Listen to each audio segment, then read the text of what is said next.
네, 우리 베드로 남선교회 아마 생업으로도 제일 바쁜 시기, 또 자녀들도 많이 장성해 있기 때문에 제일 또 신경을 써줘야 될 시기도 하겠고요. 교회에서도 아마 제일 열심히 봉사하고 또 앞장서야 되는 시기가 아닐까 싶은데, 오늘 또 마음을 모아서 하나님께 아름다운 찬양 올려주셔서 감사드리고, 우리 베드로 남선교회를 위해서 우리 격려의 박수로 화답하도록 하겠습니다.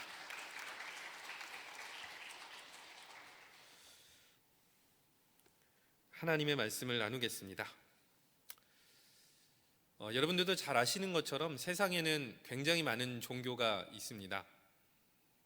그 여러 종교 중에서는요, 그 종교에서 가르치는 그 가르침을 경전으로 기록해 두고 대대손손 다음 세대까지 전해주는 그런 종교들도 있습니다. 기독교도 어찌 보면은 그러한 카테고리로 구분을 해볼 수가 있을 것 같습니다. 오래전부터 하나님의 말씀을 지켜왔고 들어왔고, 그것뿐만이 아니라 기록으로 남겨서 다음 세대들도 하나님의 뜻이 무엇인지를 이해하고 가르침을 받고 배운 대로 살아갈 수 있도록 그렇게 하고 있기 때문입니다. 그런데 기독교 역사를 조금 훑어보면은 하나님의 말씀을 가르친다, 이 과정이 그렇게 순탄하게 진행된 것만은 아니었습니다. 특별히 기독교가 4세기 후반에 로마 제국의 국교가 된 다음의 일이었습니다.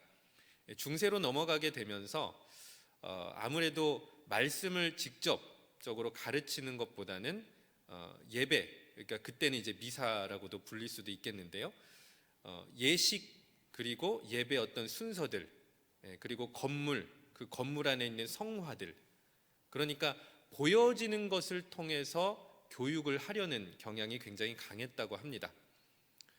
그리고 또 한 가지 이유가 있었는데, 예배를 인도하고 또 예배 때 선포되는 그 말, 그 언어를 라틴어만을 사용을 했던 것입니다. 그런데 라틴어는 고급 언어였고, 사제라든지 학자 수준의 지식이 있지 않으면 라틴어를 이해하는 건 굉장히 어려웠습니다. 그러니까 이런 것입니다. 여러분들이 어느 날 예배에 참석을 하였지만 실제로 그 예배에서 어떤 내용의 말씀이 선포되는지를 알아들으면서 예배드리는 것이 어려웠던 시기가 있었다라고 하는 겁니다. 그래서 주변의 성전을 둘러보면서 성화를 본다든가, 아니면 예배 예식의 그 내용들, 성물들, 아니면 스테인드 글라스의 그 무늬들을 보면서 오늘은 이런 내용이겠거니 라고 그냥 짐작을 하면서 예배를 드릴 수밖에 없는 그런 시간들을 꽤 오랫동안 견디어 왔던 겁니다. 그러다가 이러한 상황들이 완전히 한 번에 뒤집었던 적이 있었는데, 그것이 바로 종교개혁 시기였습니다. 특별히 종교개혁 시기를 통해서 기독교는 다시 한번 말씀 중심, 그리고 가르침 중심으로 교회를 세워나갈 수가 있었다라는 점, 우리는 기억해야 될 것입니다. 그러면서 한편으로는 주변에 이 시기에 많이 발전을 거듭하였던 인쇄기술, 이것이 또한 크게 도움이 되었습니다. 그래서 성경을 자국어로 번역을 하고, 번역한 성경을 다량으로 인쇄해서 예배드리려는 사람들에게 배포하기 시작했습니다. 그래서 실제로 자국어로 예배드리고 자국어 성경을 보면서 예배를 드렸기 때문에 이제는 회중들이 어느 동네 어디를 가더라도 내 민족이 쓰는 언어, 바로 그 언어로 성경도 읽고 예배도 드리고 하나님께 찬송할 수 있는 시기, 그것이 바로 종교개혁부터 시작이 되었다라고 하는 것입니다. 한국교회 역시 이런 종교개혁의 노선을 꾸준히 걸어왔습니다. 말씀 중심으로, 그리고 가르침 중심으로 교회를 세워왔다는 뜻이 되겠습니다. 여러분들이 지금은 대한예수교 장로의 통합교단의 영등포교회 교인이시겠지만, 어쩌다 내가 한번 너무 먼 지방으로 가가지고 불가피하게 영등포교회가 아니라 다른 지역의 교회를 방문했다고 가정을 해봅시다. 그런데 하필이면 아무래도 통합교단 교회에서 예배를 드리고 싶었는데 나도 모르게 다른 교단 교회를 방문할 수밖에 없는 상황이 됐다고 가정을 해봅시다. 설령 그럴지라도 한국교회 대부분의 교회, 그 교회 예배 구성, 그리고 시간, 순서들을 보면은 아무래도 하나님의 말씀을 선포하는 설교 시간이, 그리고 그 비중이 대부분은 높다라고 하는 것입니다.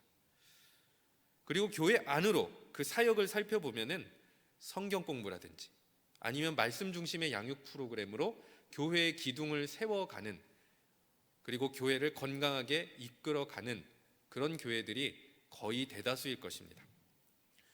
그 정도로 한국교회는, 그리고 개신교부터 그 종교개혁 운동부터 한국교회에게 이르기까지, 그리고 우리가 지금 예배드리고 있는 현대교회 대부분이 말씀과 가르침을 중심으로 교회를 세워나가고 있다는 점 부인할 수가 없는 것입니다.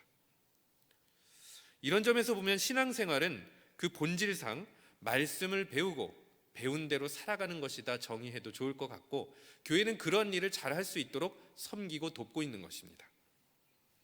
그런데 여기서 한번 생각해 보아야 될 점이 있습니다. 배움의 효과라는 것이 왜 제각각인가 하는 것입니다. 똑같이 텍스트북, 그러니까 교과서는 똑같습니다. 성경 말씀입니다.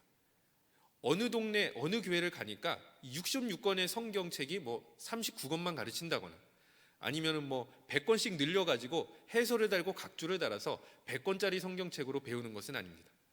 66권의 성경책을 교단마다 그 성경책을 가지고 가르치고 있는 상황인데, 그런데 어떤 사람은 그 성경의 말씀을 듣고 가르침, 배움을 받아가지고 변화된 삶을 살아가는 사람도 있는데, 어떤 사람은 계속해서 말씀을 듣고 읽고 묵상하고 배우고 있는데 아무런 요동함이 없다라고 하는 것이죠. 도대체 이런 차이가 왜 생기는지 궁금해집니다. 두 가지 측면을 다 살펴봐야 될 것 같습니다. 가르치는 사람의 입장은 어떠한지, 그리고 반대편 배우는 사람은 또한 어떻게 배우고 있는지, 어찌 보면은 두 가지 입장을 전부 다 고려를 해야 되겠지만, 특별히 오늘 우리가 읽은 본문은 가르치는 사람에게 초점을 맞추고 있습니다. 본문의 배경은 이렇습니다. 갈릴리 지역의 중심 도시 가버나움, 그 회당에서 있었던 일이 되겠습니다. 안식일이 되었고 예수님께서 회당에 방문하신 다음에 말씀을 가르치고 계시는 장면부터 오늘 본문이 시작되고 있습니다. 그런데 이 장면은 예수님만 등장하지는 않습니다. 일단은 예수님이 등장하셨고, 그 다음에 말씀을 듣는 회중이 있고요. 그리고 그 회중 중에는 말씀을 가르칠 만한 자격과 능력을 갖춘 또 다른 부류, 서기관이라고 하는 사람이 있습니다.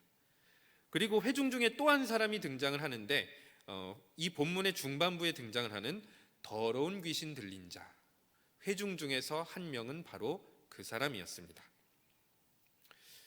이때 예수님께서 안식일에 회당을 방문하셔서 말씀을 전하신 직후 22절의 말씀을 보면은 가르침을 베푸신 다음에 회중들이 어떻게 반응했는지를 기록을 하고 있는데요. 우리 본문 22절의 말씀을 한 목소리로 읽어보겠습니다. 무사람이 그의 교훈에 놀라니 이는 그가 가르치시는 것이 권위 있는 자와 같고 서기관들과 같지 아니함일러라.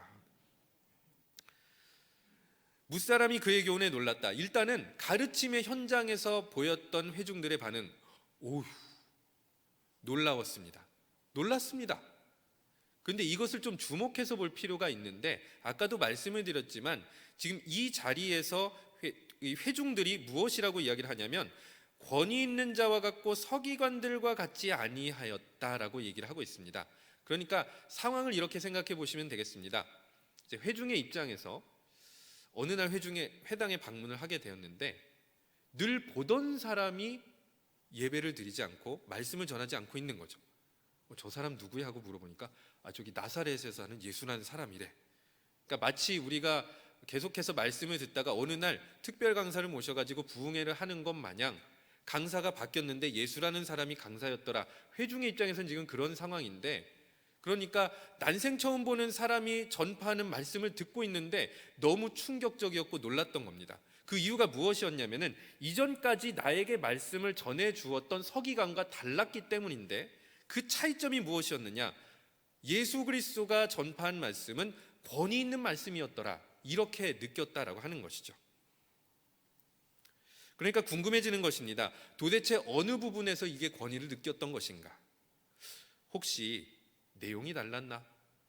본문을 조금 독특한 것으로 잡은 것인가? 아니면 소위 목사님들 사이에서는 이렇게 표현하는데 딜리버리라고 합니다. 전달력이죠. 우리가 같은 말을 하더라도요, 똑같은 말을 하더라도 표정이라든지 감정을 담아서 그리고 조리 있게 말할 수도 있지 않겠습니까?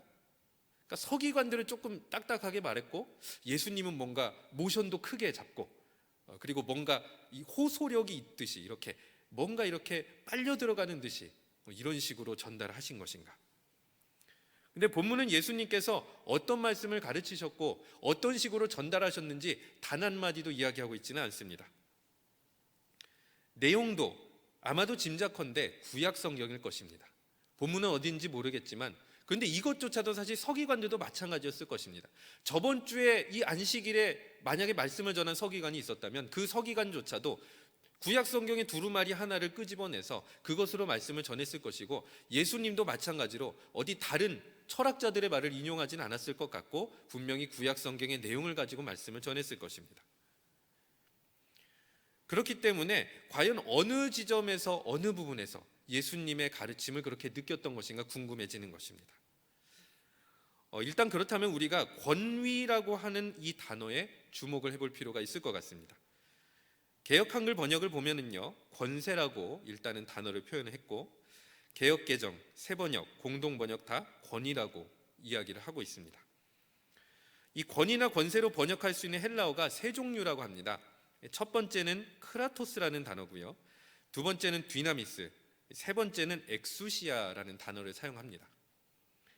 본문에서는 세 번째 엑수시아를 사용하고 있습니다. 근데 이 엑수시아라는 단어를 직역해 보면 본질로부터 아니면 존재로부터라는 뜻이 있다고 합니다. 그러니까 이제 본질, 이 본질이라는 단어가 중요한데요. 신학자들이 조금 쓰는 좀 어려운 말을 인용을 하면은 이 말씀을 전하는 그 순간에 그 말씀을 전하시는 예수님으로부터 신성, 하나님스러움이, 하나님 같음이 느껴졌더라. 그러니까 이런 겁니다. 사람이 말을, 그러니까 예수라는 사람이 말을 전하고 있지만 실제로 회중들은 어떻게 느낀 것이냐면 하나님께서 직접 말씀하시는 것처럼 느껴졌다. 이런 식으로 우리가 생각해 볼 수 있는 것입니다. 물론 하나님께서 구약 성경을 보면 시내산이라는 곳에서 직접 말씀하신 경우가 있었고요, 사실 대부분의 경우는 하나님께서 말씀을 전하실 때 대언자를 세우셨습니다. 우리가 잘 알고 있는 선지자나 예언자들이라고 할 수가 있습니다.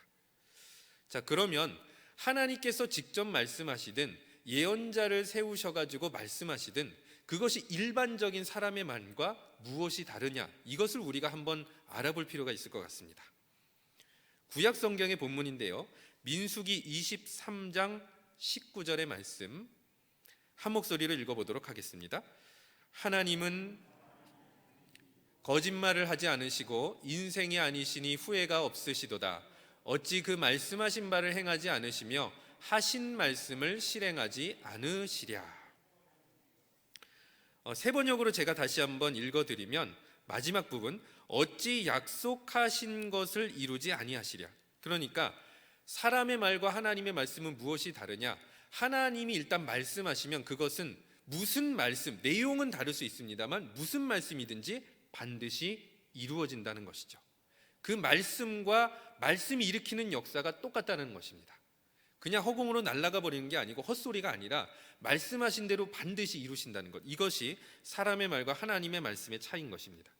그러니까 하나님께서 존재하라 말씀하시면 없다가도 존재하게 되는 것이죠. 하나님께서 순종하라고 말씀하시면 피조물이 그 말씀 앞에 무릎 꿇게 되는 것입니다. 하나님께서 무너지라고 말씀하시면 아무리 강대한 민족이나 나라도 멸망의 길을 걷게 되는 것이죠. 그렇기 때문에 엑수시아를 경험했다, 회중들이 엑수시아를 경험했다는 것은 말씀이 선포되는 현장에서 그냥 그 말씀이 귀로만 잘 쏙쏙 이해되고 들렸다라는 것을 넘어서서 그 말씀을 통해서 무언가 내게 느껴진 바가 있게 되고 깨달은 바가 있게 되고 나의 마음을 변화시키는 어떤 사건이 일어나게 된다는 것이죠. 가령 신앙인들은 이렇게 표현을 하는 것입니다. 내가 말씀을 듣고 있는데 마음이 뜨거워졌다, 은혜로웠다, 나에게 하신 말씀 같았다, 깨달아졌다, 하나님의 뜻을 알게 됐다. 이런 식으로 신앙인들이 반응을 하게 됐을 때 그것은 어떤 말씀이냐? 그 말씀을 사람의 말이 아니라 권위 있는 말씀으로 받아들였다는 뜻일 겁니다. 이렇게 본문은 예수님께서 회당에서 증거하신 말씀에 대한 이 회중들의 반응을 기록한 다음에 그 연속된 사건 하나를 기록하고 있는데 이것이 바로 23절과 26절의 내용이 되겠습니다.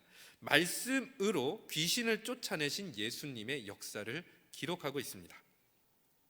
어떤 사람에게 붙어 있었던 악한 존재, 악한 더러운 귀신이 예수님의 말씀에 굴복해서 떠나버린 것이죠. 이것은 조금 이따가 우리가 살펴볼 것이고요. 그 다음, 그러니까 먼저 가르치신 다음에 말씀으로 귀신을 쫓아내시고 그 다음에 회중의 반응 다시 한번 확인해 보도록 할 텐데요. 오늘 본문 27절의 말씀 함께 읽어보겠습니다. 다 놀라 서로 물어 이르되 이는 어찌미냐 권위 있는 새 교훈이로다 더러운 귀신들에게 명한즉 순종하는도다 하더라. 자, 회중들의 반응이 역시 똑같습니다. 다 놀라. 가르치셨을 때도 놀랐고요. 귀신을 쫓아내실 때도 놀랐습니다. 그 다음에 말하기를 앞선 22절의 내용과 크게 다르지 않습니다. 권위 있는 새 교훈이로다. 역시 권위라는 단어, 엑수시아가 또다시 한번 등장하고 있습니다. 결국 22절이나 27절 맥락이 같습니다. 예수님이 가르치셨을 때 그것은 그냥 말이 아니었다라는 겁니다. 사건이 일어났고 변화가 일어났고 사람이 귀신한테 제어받은 사람이 자유로워진 놀라운 사건이 일어났다는 겁니다. 말씀하신 대로 무언가가 이루어졌다라는 뜻을 계속해서 강조하고 있는 것이죠. 오늘 설교의 제목은 권위 있는 말씀 앞으로입니다. 우리가 얼마나 많이 신앙생활하면서 말씀을 접하고 있겠습니까? 예배를 통해서 말씀을 접합니다. 큐티를 하면서 말씀을 접하고 있습니다. 통독을 통해서, 필사를 통해서, 개인 독서를 통해서, 묵상을 통해서 말씀을 접하고 있습니다. 우리가 듣는 말씀, 읽는 말씀, 쓰는 그 말씀을 권위 있는 말씀으로 믿고 받아들여 말씀의 역사를 풍성히 경험할 수 있는 성도님들 되시기를 축복합니다. 이어서 히브리서 4장 12절 말씀 한 목소리로 읽겠습니다. 하나님의 말씀은 살아있고 활력이 있어 좌우의 날선 어떤 검보다도 예리하여 혼과 영과 및 관절과 골수를 찔러 쪼개기까지 하며 또 마음의 생각과 뜻을 판단하나니. 하나님의 말씀의 속성이 무엇인지를 보여주고 있는데요. 영어 성경을 조금 인용을 해보겠습니다. 제 노란색으로 살아있고 활력이 있다. NIV 영어 성경은요, Living and Active라고 영어로 번역을 했고요. 또 다른 영어 번역본을 보니까 Powerful이라고 번역을 했습니다. 자, Living and Active, 그 다음에 Powerful. 그러니까 끊임없이 돌아다니고 끊임없이 활동하고 있는 말씀, 그리고 무언가 사람에게 힘을 불어넣고 그 말씀을 듣는 존재에게 힘과 위력과 능력과 영향력을 미치는 것이 하나님의 말씀이다라는 것을 영어 번역본도 분명히 이야기를 하는 것입니다.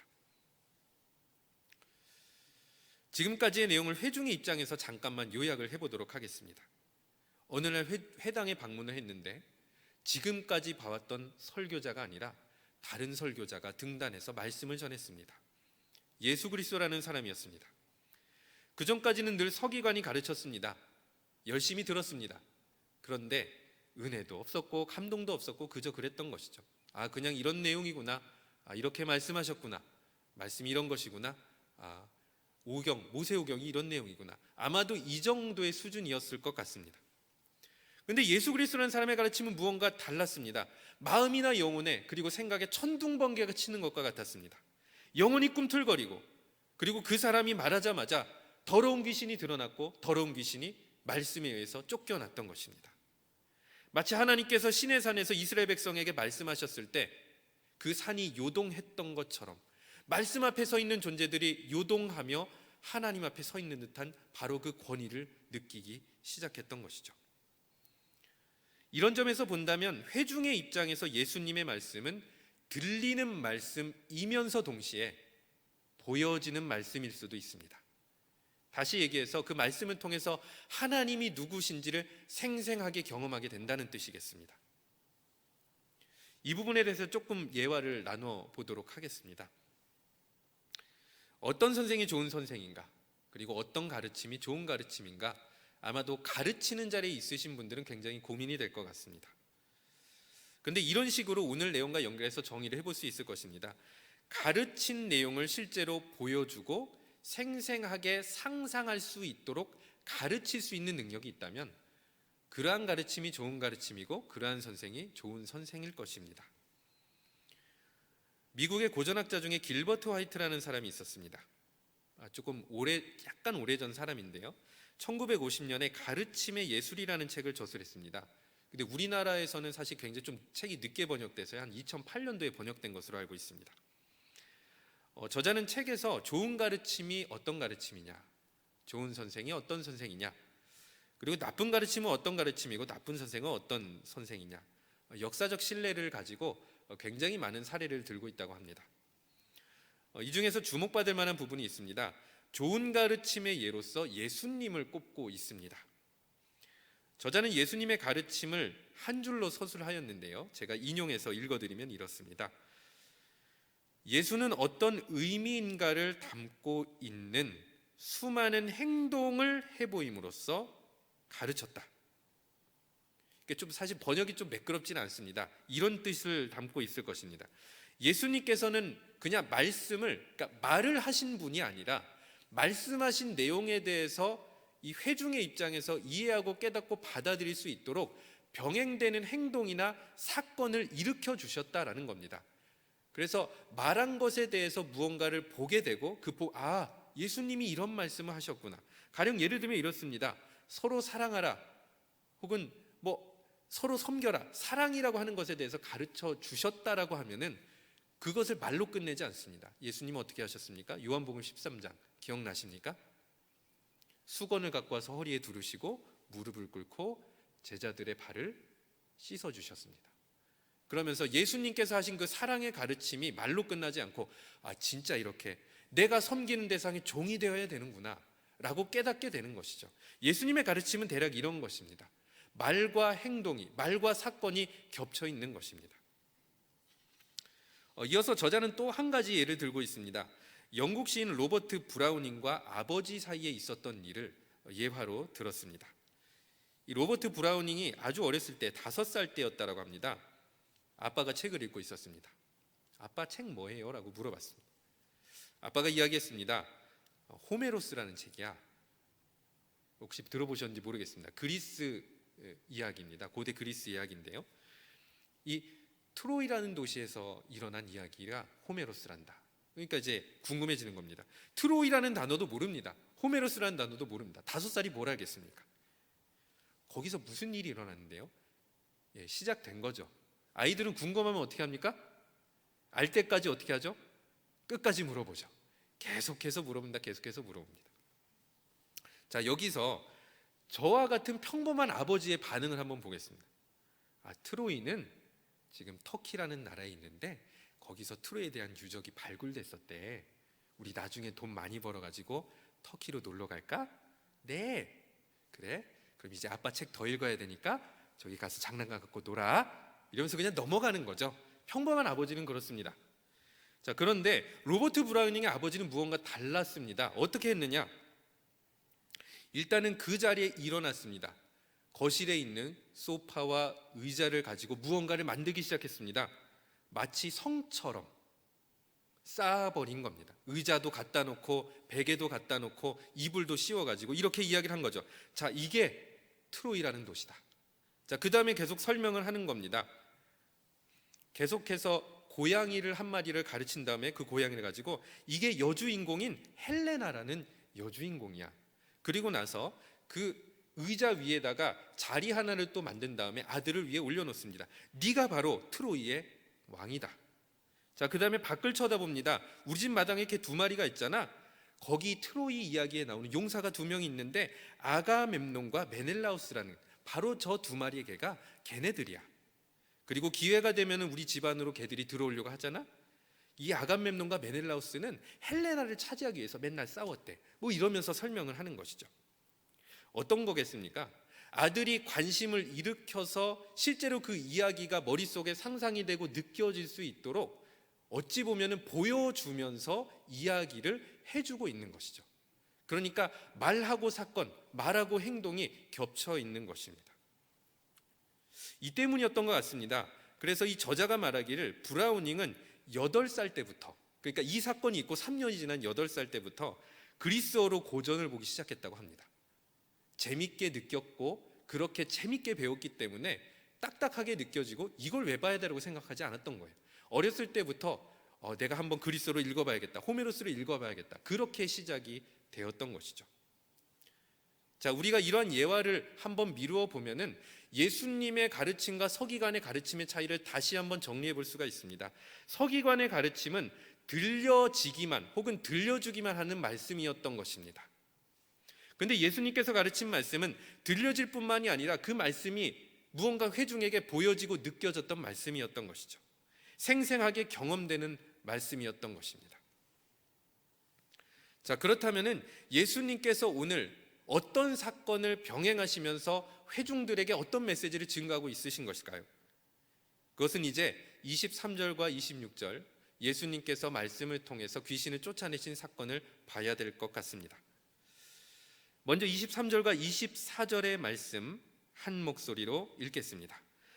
마침 그들이 회당에 더러운 귀신 들린 사람이 있어 소리질러 이르되 나사렛 예수여 우리가 당신과 무슨 상관이 있나이까? 우리를 멸하러 왔나이까? 나는 당신이 누구인 줄 아노니 하나님의 거룩한 자니이다. 상당히 좀 충격적입니다. 왜냐하면 귀신이라는 악한 존재가 예수님이 누구신지 그 속성이 어떠하신지를 간파하고 있죠. 하나님의 거룩한 자다. 결국 우리는 이 말씀을 통해서 무언가를 감지하게 되는데 예수님께서 조금 있다가 이 귀신을 쫓아내시는데요. 결국 예수님께서 말씀을 증거하시고 귀신을 쫓아내시면서 보여주고 싶으셨던 것이 무엇이냐? 그것은 예수 그리스도를 이 땅에 보내시고 예수 그리스도 통해서 말씀하시는 그 하나님께서 거룩하신 분이시다. 그리고 사람이 그 거룩한 분 앞에 서게 되면 그들 속에 있는 것, 부정한 것들, 불결한 것들, 이 모든 것들이 드러나고 쫓겨날 수밖에 없다. 그것이 거룩함의 능력이다라는 것을 보여주고 계시는 것입니다. 자, 먼저 더러운 귀신 들린 사람이라고 되어 있는데 이 더러운 귀신 들린 사람에서 이 더러운 귀신이 들리다라는 것을 전치사를 사용을 합니다. 그러니까 귀신과 이 사람의 관계 어떤 상태냐? 헬라어로 엔이라고 하는데요. 영어로는 인입니다. 그러니까 귀신이 들어가 있는 것이죠. 그러니까 사람 안에 들어가서 사람을 제압하고 붙잡고 영향력을 강하게 미치고 있는 상태라는 것을 암시하면서 사실 엔이라는 헬라어를 쓴 것인데요. 그런데 이 붙어 있었던 안에 들어가 있었던 귀신이 예수님 때문에 드러나게 된 것입니다. 23절 24절의 말씀을 보니까요. 자, 그런데 여기서 우리가 생각해 봐야 될 게 있습니다. 드러내신 것이 아니었습니다. 드러나라, 정체야 드러나라, 속에 있는 거 나와라 라가 아니었고요. 그냥 본인이, 귀신이 그냥 자연스럽게 드러난 것입니다. 이것이 거룩함이죠.